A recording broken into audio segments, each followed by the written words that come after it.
But as one of her best friends, Bella was duty-bound to suffer alongside her. There was very little that they wouldn't do for each other, and God knew that Bella had needed Liz more this year than ever before. The charity event was her first real social outing since she had moved back home. Some of these people knew her through friends or family, but most knew of her through her own personal achievements. Bella's own mini-celebrity status aside, she was extremely happy that she didn't have to attend these type of events that often anymore. Damn it, she could deal with one night of boredom for her best friend. But that didn't mean she couldn't complain about it. That's it. I can't take much more of this. I quit. Liz turned away from the group of people she had been speaking with at Bella's declaration. She knew saying it was rude, but she'd used up what civility she had in the last few hours. At 5'10" in heels, Liz towered over Bella's shorter frame, but that wasn't their only difference. With her straight, icy blonde hair held up in an elegant twist and wearing a pale peach chiffon dress that fit her body to perfection, Liz looked every bit the socialite that she was.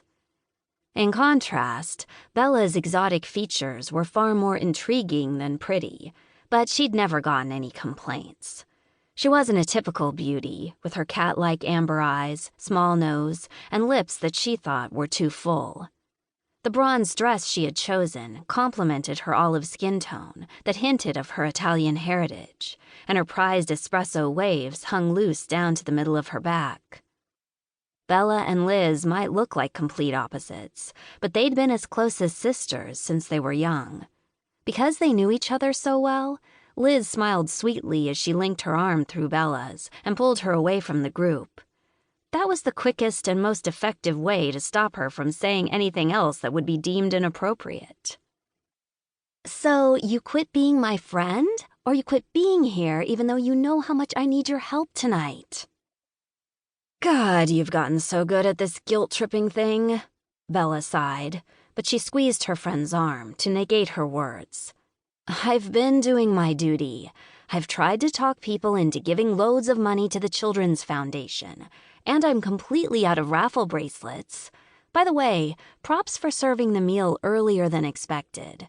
Now that everyone has stuffed themselves and the boring speeches are finished, everyone can get drunk and donate more before the auctions end. That was my master plan, and thanks a lot, considering one of those boring speeches was mine. You kept it short and sweet, which made it good. Thanks. What did you think of the meal? Bella shrugged. It was decent.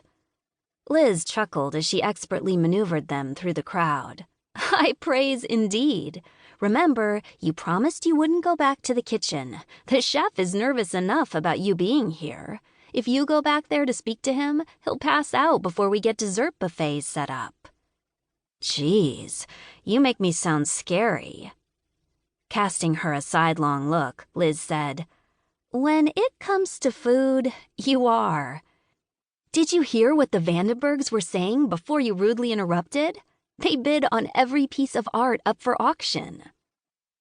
I heard, but I was doing you a favor by interrupting. Mr. Vandenberg pat my ass when I spoke to him earlier. So really, I was saving you from the same fate. You should be thanking me. What? He's 70 years old and married. To a woman young enough to be his granddaughter.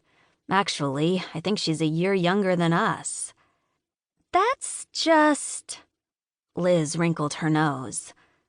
Unpleasant to think about. It really is. The new Mrs. Vandenberg was too busy flirting with one of the other guys you were with to notice we left anyway. I caught that earlier. He's their lawyer.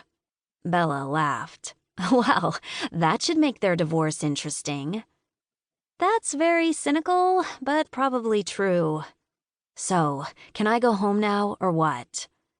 I know you blame me for forcing you to dress up and have a wonderful meal surrounded by all of these people, but this is all for charity. The kids thank you for your great sacrifice. I really hate you sometimes.